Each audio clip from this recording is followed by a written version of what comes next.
കൂട്ടുകാരെ, നമ്മുടെ വഴുതനച്ചെടിയിലേ ഒളിച്ചിരിക്കുന്ന ചൈനീസ് വ്യാളിനെ പോലെയൊക്കെ ഇരിക്കുന്ന ഒരു ചെറിയ പുഴുക്കളൊക്കെ ഉണ്ട്.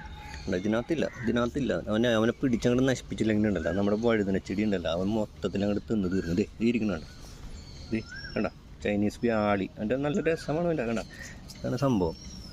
ഓക്കെ, ഈ പുഴുവിനെ കാണാൻ നല്ല രസമാണ്. പക്ഷേ ഉണ്ടല്ലോ, നമ്മുടെ വഴുതനച്ചെടിക്ക് ഇതാണ് അവൻ അങ്ങനെ നശിപ്പിച്ചേക്കാം. കണ്ട, ഒന്ന് രണ്ടെണ്ണം അപ്പം നശിപ്പിച്ച് കണ്ടതേ. ഇനി അടുത്തത് ആ ഇല പിഴുതെടുത്ത് നോക്കി കഴിഞ്ഞാൽ അറിയാൻ പറ്റും നമുക്ക്.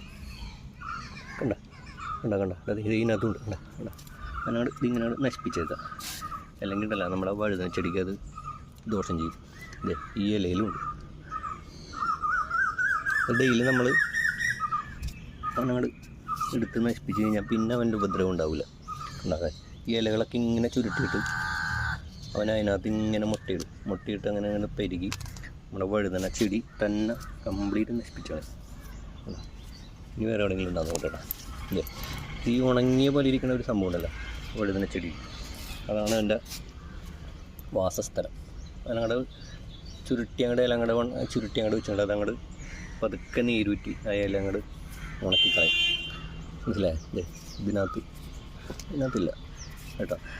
അപ്പോൾ അത് നമ്മൾ ശ്രദ്ധിക്കുക. രാവിലെ തന്നെ നമ്മൾ വഴുതന ചെടിയിലൊക്കെ ഒന്ന് നനയ്ക്കാനൊക്കെ കയറുമ്പോൾ അതുണ്ടെങ്കിലും ഒന്ന് ശ്രദ്ധിച്ചിട്ട് അവനങ്ങോട്ട് കയ്യോടെടുത്ത് നശിപ്പിച്ച് കളഞ്ഞേക്കാം. പിന്നെ ഇവനിനി വരാതിരിക്കണമെങ്കിൽ നമുക്കൊന്ന് വേപ്പെണ്ണ എമൽഷണ, വെളുത്തുള്ളി കഷായം പോലെയുള്ള മരുന്നുകളൊക്കെ ഉണ്ട്. അല്ലെങ്കിൽ ഇത്തിരി ബിവേറിയ രാവിലെയും വൈകിട്ടും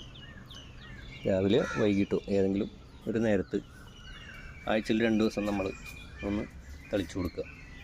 സ്പ്രേ ചെയ്ത് കൊടുത്തു കഴിഞ്ഞാൽ ഇവൻ്റെ ഉപദ്രവം പാടെ മാറുന്നതാണ്. അപ്പോൾ ഇത് നമ്മുടെ റിയൽ ഗ്രീൻ ബോക്സ് എന്ന് പറഞ്ഞ ചാനലാണ്. ഒന്ന് നിങ്ങൾ സബ്സ്ക്രൈബ് ചെയ്ത് മിന്നിച്ചേക്കണം കേട്ടോ. ഓക്കെ.